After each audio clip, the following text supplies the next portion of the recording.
کبھی ایک وقت تھا جب رات کے 8 بجتے ہی ہر گھر میں بی بی سی سیربین کی آواز گونجتی تھی۔ بی بی سی پاکستان سے میں ہوں سائمہ علی۔ اردو شام 4 بجے کی خبریں۔ بی بی سی پاکستان سے میں ہوں احمد رضا۔ ہم نے اسی آواز کے ساتھ آنکھ کھولی اور اسی سے دنیا کو سمجھنا سیکھا۔ حالت حاضرہ کے پروگرام سیربین کے ساتھ شفیع نقی جامعی کا آداب۔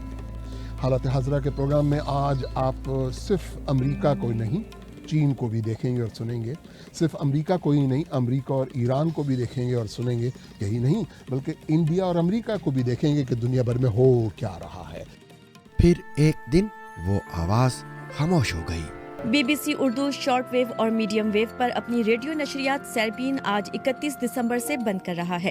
سامع کا سوال: یہ کیوں بند ہو رہا ہے؟ ہمیں اس کا جواب چاہیے۔ ہم دیہات کے رہنے والے لوگ ہیں، پتہ نہیں کتنے لوگ پریشان ہو گئے۔ جناب یہ کام مت کیجیے۔ مگر ہم نے طے کیا کہ یہ خاموشی ہمیشہ نہیں رہے گی۔ یوں پیدا ہوا زی بی سی سیربین۔ 16 دسمبر کے سیربین سے میں ہوں جاوید چودھری۔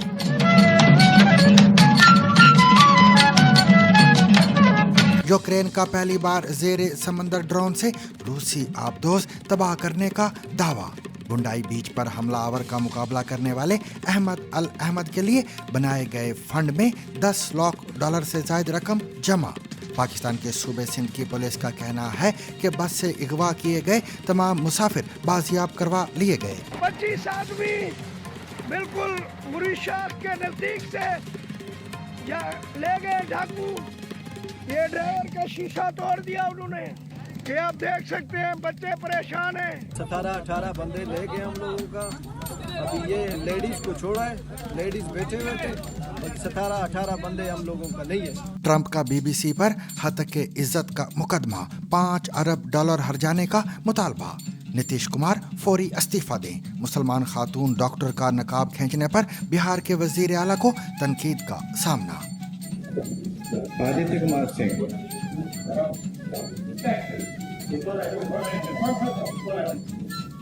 پاکستان میں منہ کا کینسر خطرناک حد تک بڑھ گیا، نوجوان بھی متاثر ہونے لگے۔ میں ایک اچھے چہرے والی خاتون تھی۔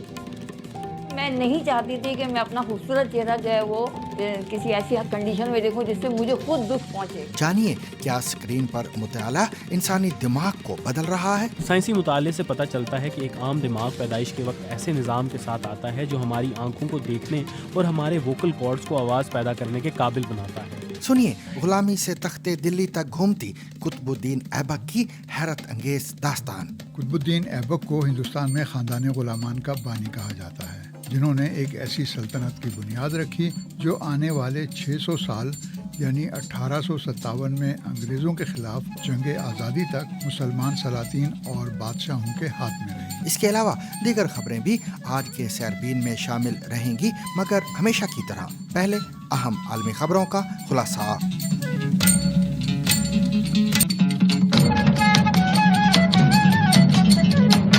یوکرین کی سیکیورٹی سروس SBU کا دعویٰ ہے کہ اس نے نووارسک کی بندرگاہ پر ایک خصوصی آپریشن میں پہلی بار زیر آب ڈرون سب سی بیبی کا استعمال کرتے ہوئے روسی آبدوز وارشوانکا کو تباہ کر دیا ہے۔ ماہرین کا کہنا ہے کہ یہ روس کے لیے ایک بڑا دھچکا ہے، تاہم روس نے سوموار کی شام ہونے والے اس نقصان کی تردید کی ہے۔ SBU کا دعویٰ ہے کہ اس دھماکے کے نتیجے میں روسی آبدوز کو شدید نقصان پہنچا اور اس نے کام کرنا چھوڑ دیا۔ آبدوز وارشوانکا پر کیلیبر نامی کروز میزائل کے 4 لانچر نصب تھے، جنہیں روس یوکرین کی سرزمین پر حملہ کرنے کے لیے استعمال کرتا ہے۔ روس نے آخری بار یوکرین پر ان میزائلوں سے 13 دسمبر کی رات کو حملہ کیا تھا اور روسی فوج نے بحیرہ اسود اور بحیرہ کیسپین سے انہیں لانچ کیا تھا۔ یوکرینی فضائیہ کے مطابق ان میں سے 9 کو مار گرایا گیا تھا۔ 3 ہفتے قبل یعنی 25 نومبر کی رات بھی روس نے یوکرین کے دارالحکومت کیو پر درجنوں کیلیبر میزائل داغے تھے، جس میں 7 افراد ہلاک اور 1 بچے سمیت 21 افراد زخمی ہوئے تھے۔ SBU ने एक बयान में कहा है कि नोवार्सिस्क में इस आबदोज की तबाही एजेंसी के 13वें directorate of military counter intelligence और यूक्रेन की नेवल फोर्सेस की मुश्तरका कार्रवाई के नतीजे में हुई है। रूस ने SBU के बयानात पर कोई तबसरा नहीं किया। ताहम यूक्रेन के खिलाफ रूस की जंग की हिमायत करने वाले रूसी फौजी नुमाइंदे यूरी कोटियोनोक ने बंदरगाह से आने वाली फुटेज पर मोहतात अंदाज में तबसरा किया, लेकिन इस हमले की तरदीद नहीं की। सिडनी के बुंडाई बीच पर मुसल्ह हमला आवर का मुकाबला करने वाले हीरो अहमद अल अहमद के लिए कायम किए गए फंड में अब तक $10 लाख से ज़्यादा रकम जमा हो चुकी है। उनके लिए बनाए गए गो फंड मी फंड में अब तक $10,58,000 से ज़ायद रकम जमा हो चुकी है और इसके मज़ीद बढ़ने के भी इम्कानात हैं। गो फंड मी की वेबसाइट के मुताबिक इस फंड में सबसे ज़्यादा रकम $99,999 एक अमरीकी करोड़पति शख्सियत ने जमा करवाए हैं। ऑस्ट्रेलिया में एक फलों की दुकान के मालिक अहमद अल अहमद बुंडाई बीच पर होने वाले हमले के वक्त इत्तफाकन उस मुकाम पर मौजूद थे। वो इस इलाके में एक दोस्त के हमरा कॉफ़ी पीने गए थे। अहमद अल अहमद के वालिद मोहम्मद फ़तेह अल अहमद के मुताबिक उनके बेटे ने अपने जज्बात, अपने ज़मीर और इंसानियत के लिए हमला आवर का मुकाबला किया। I feel pride and honor because my son is a hero of Australia. There isn't a single media agency in the world that hasn't published what he did. All the way to President Trump thanked him for what he did.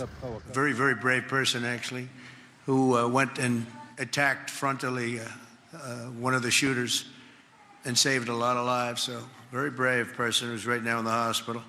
New South Wales के premier Chris ने हस्पताल में अहमद की अयादत की और उन्हें एक हकीकी हीरो करार दिया। हमले के बाद अवाम की बड़ी तादाद खून के अतियात देने के लिए सामने आई है। लाइफ ब्लड ऑस्ट्रेलिया के मुताबिक मुल्क भर में तकरीबन 50,000 अफराद ने खून अतिया करने के लिए अपने नामों का इंदराज कराया है। इदारे का कहना है कि सिर्फ गुज़िश्ता रोज़ 7,810 अफराद ने खून, प्लाज्मा और प्लेटलेट्स अतिया किए। खून अतिया करने का इससे कबल बड़ा रिकॉर्ड फरवरी 2009 में ब्लैक सैटरडे के मौके पर आग लगने के वाक़े के बाद कायम हुआ था। ऑस्ट्रेलिया की मीडिया में ये तफसीलात भी सामने आ रही हैं कि सिडनी के बुंडाई साहिल हमले में मुलव्वस मुबैना हमला आवर नवीद अकरम अब कोमा से बाहर आ चुके हैं और वो होश में आकर पुलिस से बातचीत कर रहे हैं। इन हमला आवरों की शनाख्त 50 साला साजिद अकरम और उनके 24 साला बेटे नवीद अकरम के नाम से हुई है। पुलिस की जवाबी कार्रवाई के दौरान साजिद जाए वक़ूए पर ही मारे गए थे, जबकि नवीद को ज़ख्मी हालत में गिरफ्तार किया गया था। गुज़िश्ता 2 रोज़ के दौरान लोग बुंडाई पवेलियन में जमा हो रहे हैं, जहां पर दहशतगर्दाना हमले के मुतासरीन की याद में फूल रखे गए हैं। इन हमलों में मारे जाने वाले शहरियों को खराज अकीदत पेश करने के लिए लोगों ने शमें भी रोशन की हैं। पाकिस्तान के सूबे सिंध की पुलिस ने कहा है कि घोटकी गड्डो कश्मोर लिंक रोड पर मुसाफिर बस पर हमले के बाद अगवा किए गए तमाम मुसाफिर बाजियाब करा लिए गए हैं। DSP ओबाडो अब्दुल कादिर सोमरो ने BBC को बताया कि 10 मगवियों को कच्चे जबकि 3 को पक्के के इलाके से बाजियाब कराया गया है। पुलिस अफसर के मुताबिक एक लाश मिली है जिसके बारे में खदशा है कि मौत दिल का दौरा पड़ने से हुई है। उन्होंने बताया कि कोर्ट सर्विस से कंप्यूटराइज्ड लिस्ट मंगवाई गई थी ताकि इस पर सवार मुसाफिरों की तफसीलात मालूम हो सकें। उनके मुताबिक CCTV फुटेज में भी देखा गया है कि कुल 14 मुगवी थे। पुलिस के मुताबिक डाकू इस वक्त पंजाब के कच्चे इलाके कराची कच्चा की तरफ फरार हैं। यहाँ एक मुसल्लस बनती है जिसमें रहीम यार खान, कश्मोर और घोटकी के कच्चे का इलाका शामिल है और आगे दरियाई इलाके में जजायर हैं जहाँ ये छुप जाते हैं। पुलिस का कहना है कि एक तरफ धुंध है और दूसरी तरफ लाखों एकड़ पर गन्ने की काश्त है, जिसकी वजह से डाकुओं की तलाश में मुश्किलात पेश आ रही हैं। पुलिस ड्रोन्स और पैदल एहलकारों की मदद से इन डाकुओं को तलाश कर रही है। DSP के अंदाजे के मुताबिक कुछ डाकू जख्मी भी हुए हैं। 2 जख्मियों को ओबाडो अस्पताल पहुंचाया गया है। कोयटा के रिहायशी करीम बख्श ने बताया कि वो छुट्टियों पर कोयटा से राजनपुर दोस्तों के पास आए थे और गुज़िश्ता शब वापस जा रहे थे। बस चलने में तकरीबन 20-25 मिनट बाद डाकुओं ने फायरिंग शुरू कर दी, जिससे बस के शीशे टूट गए। उनके मुताबिक इसके बाद डाकू गाड़ी में सवार होकर लोगों से मोबाइल फ़ोन और पैसे ले गए और तशद्दुद भी किया। करीम बख्श ने कहा कि डाकू हमें अपने साथ ले गए और ये मालूम नहीं कि वो हमें कहां कहां ले जाते रहे। इसके बाद पुलिस और रेंजर्स आ गई और मुकाबला हुआ, जिसके बाद हमें रिहाई मिली। 25 आदमी बिल्कुल मुरीशाख के नजदीक से ले गए डाकू। ये ड्राइवर का शीशा तोड़ दिया उन्होंने। ये आप देख सकते हैं, बच्चे परेशान हैं। 17-18 बंदे ले गए हम लोगों का। अभी ये लेडीज को छोड़ा है, लेडीज बैठे हुए थे। बाकी 17-18 बंदे हम लोगों का नहीं है, 27 बंदे टोटल गाड़ी में थे। बाकी लेडीज 4-5 बैठे हुए थे, हम भी लेडीज के साथ बैठे हुए थे, हमको छोड़ा है। बाकी हम लोगों को बंदे ले गए। फायरिंग पूरा घंटा स्टार्ट था हम लोगों को। दूसरी जानब पाकिस्तान के सूबा बलोचिस्तान के दारुल-हुकूमत कोयटा और मुल्क के दीगर शहरों के दरमियान ट्रेन सर्विस आज मुअत्तल कर दी गई है। महकमा रेलवेज के एक एहलकार ने नाम जाहिर न करने की शर्त पर बताया कि ट्रेन सर्विस सिक्योरिटी वजूहात की बुनियाद पर मुअत्तल की गई है। एहलकार का कहना है कि न सिर्फ बैनुल सूबाई ट्रेन सर्विस मुअत्तल की गई है, बल्कि कोयटा और बलोचिस्तान के सरहदी शहर चमन के दरमियान मुसाफिर ट्रेन सर्विस भी मुअत्तल कर दी गई है। ख्याल रहे कि कोयटा से पंजाब और सिंध के दरमियान पहले मुतअद्दिद ट्रेनें चलती थीं, लेकिन साबिक आमर परवेज़ मुशर्रफ के दौर में अमन व अमान की सूरत हाल की खराबी और फिर कोरोना की वबा के बाद इनकी तादाद में कमी कर दी गई थी।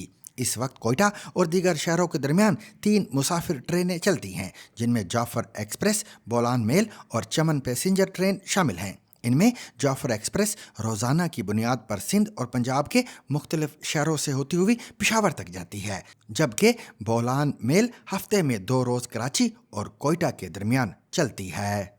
अमरीकी सदर डोनाल्ड ट्रंप ने पैनोरामा की एक दस्तावेजी फिल्म की एडिटिंग पर बीबीसी के खिलाफ हद तक इज्जत का मुकदमा दायर कर दिया है। फ्लोरिडा में जमा कराई गई अदालती दरखास्त के मुताबिक ट्रंप ने बीबीसी पर जानबूझकर बदनीयती और धोखाधड़ी से उनकी तकरीर को इस अंदाज में पेश करने का इल्ज़ाम लगाया है जिससे उनकी साख को नुकसान पहुंचा है। सदर ट्रंप ने हद तक के इज्जत और सहाफ़ती ज़ाब्तों की खिलाफ वर्जी पर मजमूई तौर पर $10 अरब हर्जाने का मुतालबा किया है।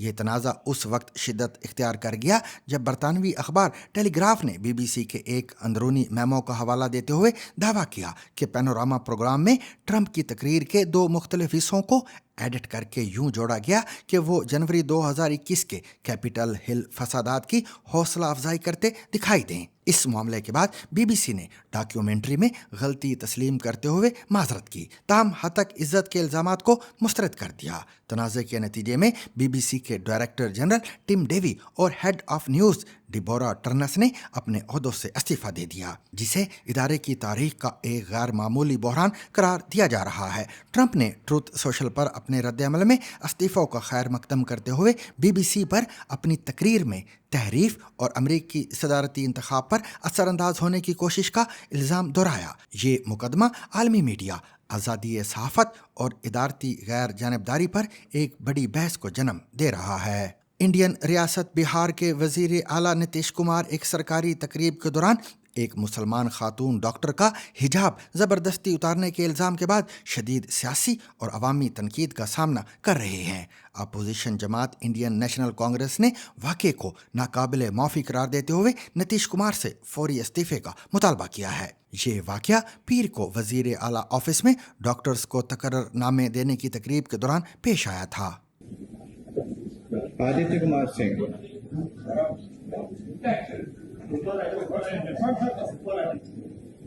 नुसरत परवीन। सोशल मीडिया पर सामने आने वाली वीडियोस और बयानात के बाद कांग्रेस, राष्ट्रीय जनता दल और आल इंडिया मजलिस इत्तेहादुल मुस्लिमीन ने इस अमल को आईनी हुकूक, मजहबी आज़ादी और ख़वातीन की इज़्ज़त के ख़िलाफ़ करार दिया है। अपोजिशन रहनुमाओं का कहना है कि आइन हर शहरी को मजहबी रिवायात पर अमल की आज़ादी देता है, जबकि एक रियासत के वज़ीर आला की जानिब से इस तरह का रवैया तशवीशनाक है। दूसरी जानिब हुक्मरान जमात बीजेपी ने अपोजिशन पर दोगले मयार का इल्ज़ाम लगाते हुए तनकीद को सियासी करार दिया है। वाक़े के बाद सोशल मीडिया पर नीतीश कुमार के माजी के मुतनाज़ा रवैयों को भी दोबारा मौजूए बहस बनाया जा रहा है, जबकि अवामी हलकों में इस इक़दाम को ख़वातीन के वक़ार और मजहबी एहतराम से जोड़ा जा रहा है। सामीन, पाकिस्तान में मुंह का कैंसर मर्दों में सबसे ज़्यादा पाया जाने वाला कैंसर बन चुका है, जबकि ख़वातीन में छाती के कैंसर के बाद ओरल कैंसर की शरह दूसरे नंबर पर है। माहिरीन के मुताबिक पान, छालियाँ, गुटखा, निस्वार के साथ साथ ई सिगरेट का इस्तेमाल भी मुंह के कैंसर की बड़ी वजह बन रहा है। डॉक्टर्स का कहना है कि तशवीशनाक अमर यह है कि अब नौजवान भी तेज़ी से ओरल कैंसर का शिकार हो रहे हैं। सिर्फ कराची में हर साल तकरीबन 20,000 नए ओरल कैंसर के केसेस रिपोर्ट हो रहे हैं, जो एक संगीन सेहत आमा का मसला बन चुका है। मजीद जानकारी आसिया अंसर से। साहब ने दिया, मेरी बहन ने दिया। सामीन, पढ़ना हमें बज़ाहिर एक फितरी सलाहियत महसूस होती है, मगर हकीकत ये है कि इंसानी दिमाग को इस काबिल होने में हज़ारों साल लगे। इस तवील अमल ने दिमाग की साख्त और इसके काम करने के तरीके में बुनियादी तब्दीलियां पैदा की। माहिरीन का कहना है कि अब स्क्रीन और स्मार्टफोन पर पढ़ने की बढ़ती हुई आदत एक बार फिर दिमाग के अंदाज़े कार को मुतासिर कर रही है। डिजिटल स्टडी तवज्जो, इर्तिकाज़ और गहरे फहम के तरीकों को बदल रही है, जिसके असरात ख़ुसूसन नई नस्ल में ज़्यादा नुमाया हो रहे हैं। मज़ीद तफसील हमारी इस रिपोर्ट में। इस वीडियो पर क्लिक करने से आपके दिमाग के वो हिस्से फ़ाल हुए हैं जिन्हें तैयार होने में हज़ारों साल लगे। ये वो हिस्से हैं जो पढ़ने के लिए ज़रूरी हैं। हम जुबान को कुदरती समझते हैं और क्योंकि पढ़ना तहरीरी जुबान है इसलिए ये भी कुदरती होना चाहिए, लेकिन ऐसा नहीं है। ये बिल्कुल भी कुदरती अमल नहीं है। साइंसी मुताले से पता चलता है कि एक आम दिमाग पैदाइश के वक्त ऐसे निज़ाम के साथ आता है जो हमारी आंखों को देखने और हमारे वोकल कॉर्ड्स को आवाज़ पैदा करने के काबिल बनाता है, लेकिन इसमें पढ़ने की सलाहियत फितरी तौर पर मौजूद नहीं है। इर्तिकाई पैमाने पर देखा जाए तो हमारे दिमाग को एक मखसूस पढ़ने वाला दिमाग बनाने के लिए ज़्यादा वक्त नहीं मिला। इसीलिए पढ़ने का नेटवर्क बनाने के लिए हम दिमाग के वो हिस्से इस्तेमाल करते हैं जो तस्वीर और आवाज़ की प्रोसेसिंग, जुबान, तवज्जो और जज्बात से मुताल्लिक हैं। सुमेरियाई क्यूनिफॉर्म के अलामात को दुनिया की इब्तदाई तरीन तहरीरी निज़ामों में शुमार किया जाता है, जिनकी तारीख तकरीबन 3300 साल कबल मसीह तक जाती है। इसी दौर में मिस्रियों ने भी अपने हायरोग्लिफिक्स तैयार करना शुरू कर दिए थे। वक्त के साथ साथ अलामात में तब्दीली आई। जितना हम पढ़ते और लिखते गए वो उतनी ही पेचीदा होती गईं और आखिरकार वो हरूफ और निशानात बन गईं जिन्हें हम आज पहचानते हैं। अब साइंसदान जानते हैं कि पढ़ना दिमाग को फाल करता है ताकि हरूफ और अल्फाज आवाज़ों और मानी से जुड़ जाएं। Reading is really a whole brain process. पढ़ना हकीकत में पूरे दिमाग का प्रोसेस है। इसमें दिमाग के चारों लूप्स फाल होते हैं। पढ़ने वाला दिमाग बनाने का अमल दिमागी सरगर्मी से लेकर दिमाग की साख्त और उसके रवाबित तक हर चीज को बदल देता है। Structure and brain connectivity. और जो ज़ुबान हम पढ़ते हैं वो भी हमारे दिमाग की साख्त को मुतासिर करती है। चीनी हरूफ मिसाल के तौर पर लोगोग्राफिक निज़ाम की एक मिसाल है। हर चीज़ या ख्याल को एक अलामत के ज़रिए ज़ाहिर किया जाता है, ना कि हरूफ तहज्जी के मजमूए से। तहकीकात से पता चलता है कि लोगोग्राफिक तहरीरी निज़ाम सीखने से दिमाग के वो हिस्से फ़ाल होते हैं जो हरूफ तहज्जी पर मबनी ज़ुबान जैसे अंग्रेज़ी सीखने के दौरान इस्तेमाल नहीं होते। इस अमल में बसरी या विजुअल यादाश्त और बसरी रब्त से मुतल्लिक हिस्से ज़्यादा काम करते हैं। ये नज़रिया उस वक्त दुरुस्त साबित हुआ जब साइंसदानों ने एक मरीज़ का मुतालिया किया जो चीनी और अंग्रेज़ी दोनों ज़ुबानें जानता था। इस शख्स को शदीद फॉलेज हुआ जिसने दिमाग के कुछ हिस्सों को मुतासिर किया जिसमें चीनी पढ़ने की सलाहियत वाला हिस्सा भी था, लेकिन हैरत अंगेज तौर पर उसकी अंग्रेज़ी पर महारत बरकरार रही। It's a beautiful example of how the brain's ये दिमागी सर्किट्स का एक खूबसूरत मुजाहरा है कि वो किस तरह चीनी ज़ुबान की ज़रूरियात को ज़ाहिर करते हैं, जिसके लिए लाजमी तौर पर ज़्यादा विजुअल मेमोरी और इन पेचीदा खूबसूरत इलामात या हरूफ की विजुअल प्रोसेसिंग दरकार होती है। intricate symbols or characters. जो भी ज़ुबान हो, पढ़ना ना सिर्फ दिमाग पर असर डालता है बल्कि ये हमारे जिस्म पर भी असरअंदाज होता है। हम किरदार की घबराहट या दर्द को अपने अंदर महसूस कर सकते हैं, और मेरा मतलब सिर्फ ये नहीं कि हम उसे जज्बाती तौर पर महसूस करते हैं, बल्कि ये हकीकत में जिस्मानी सतह पर भी होता है। मिसाल के तौर पर इंटीरियर इंसोला दिमाग का वो हिस्सा है जो मैदे की हरकत, मतली, दर्द और बेआरामी यानी एम्पैथी के एहसासात को कंट्रोल करता है, और यही हिस्सा हमदर्दी के कई अमलों से भी जुड़ा होता है।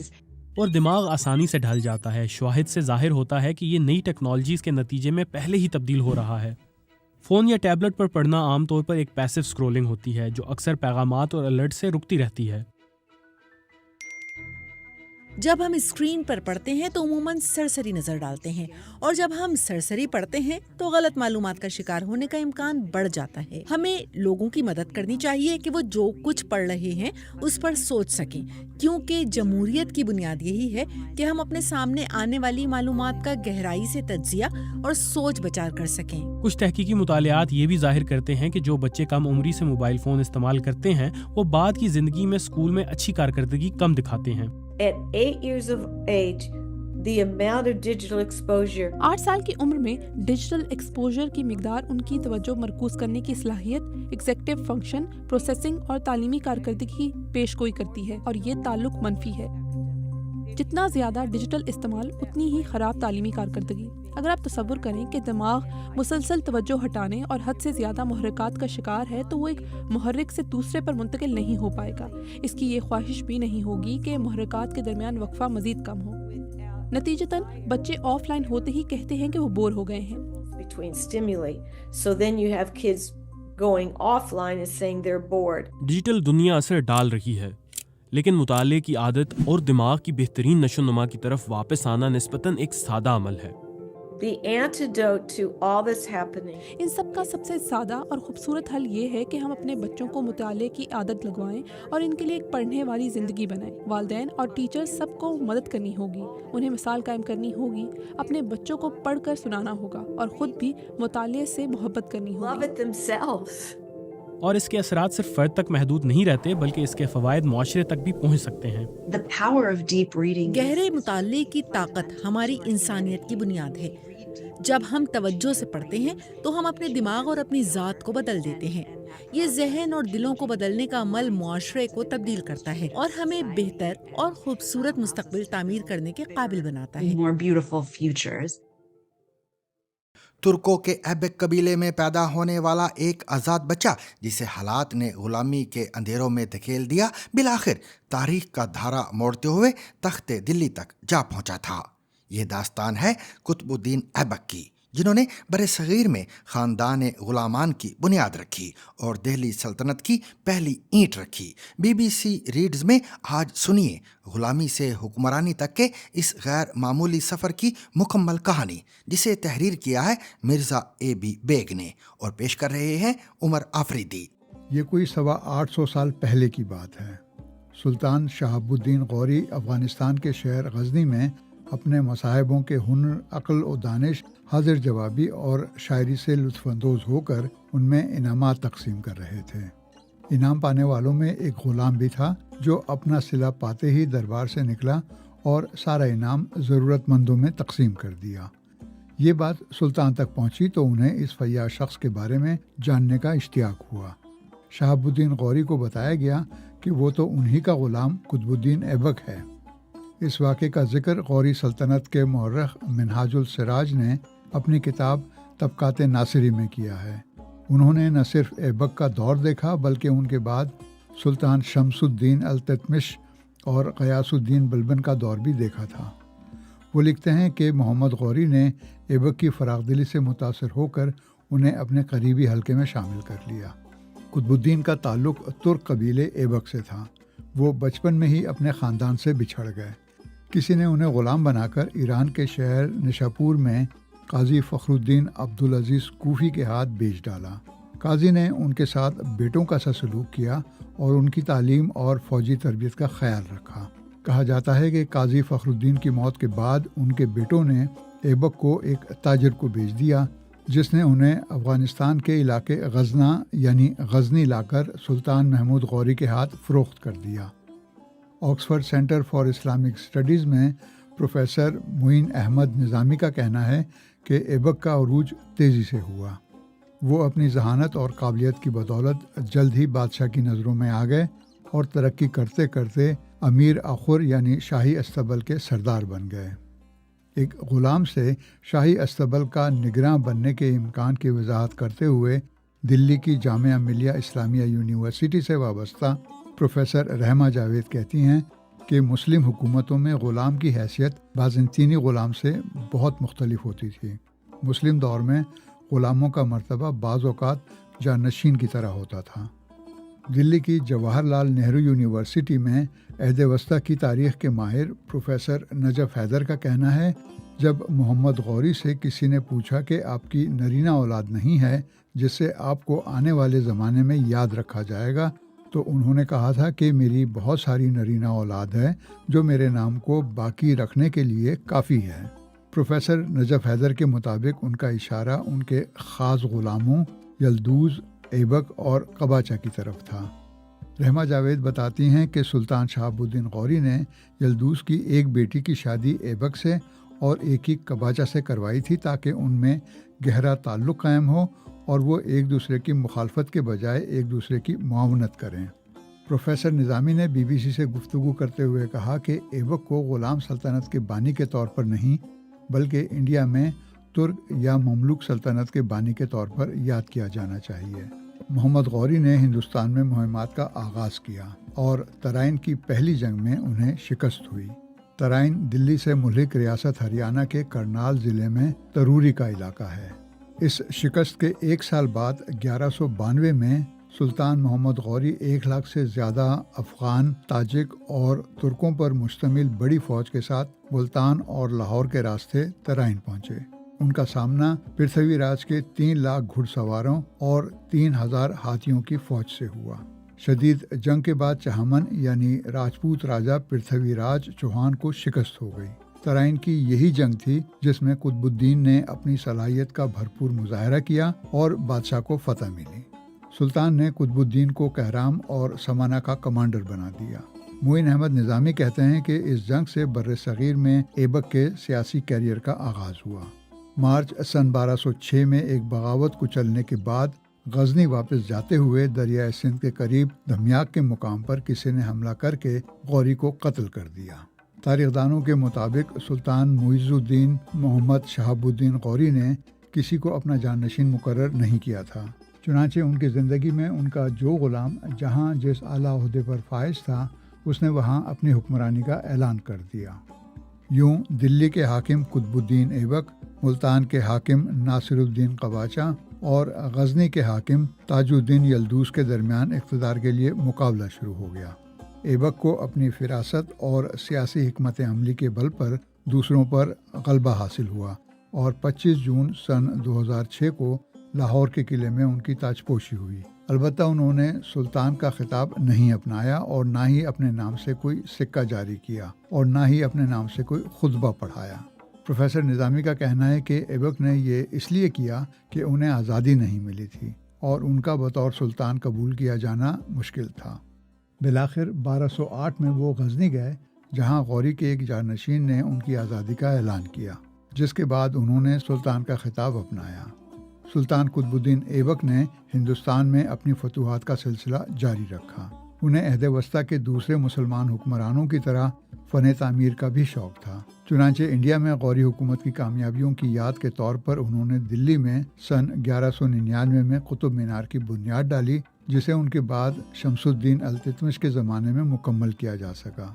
ये ईंट से तामीर दुनिया का सबसे बुलंद मीनार है, जिसकी 5 मंजिलें हैं और इस पर आयात कुरानी कंधा हैं। इसके साथ ही ऐबक ने कुव्वत इस्लाम मस्जिद की बुनियाद डाली, जिसकी बाकियात आज भी कुतुब मीनार के साथ देखी जा सकती हैं। अजमेर की फतह के बाद उन्होंने एक मस्जिद की तामीर करवाई, जिसे 2.5 दिन का झोंपड़ा कहा जाता है। ये शुमाली हिंद में बनने वाली पहली मस्जिद कहलाती है, जो आज तक मौजूद है।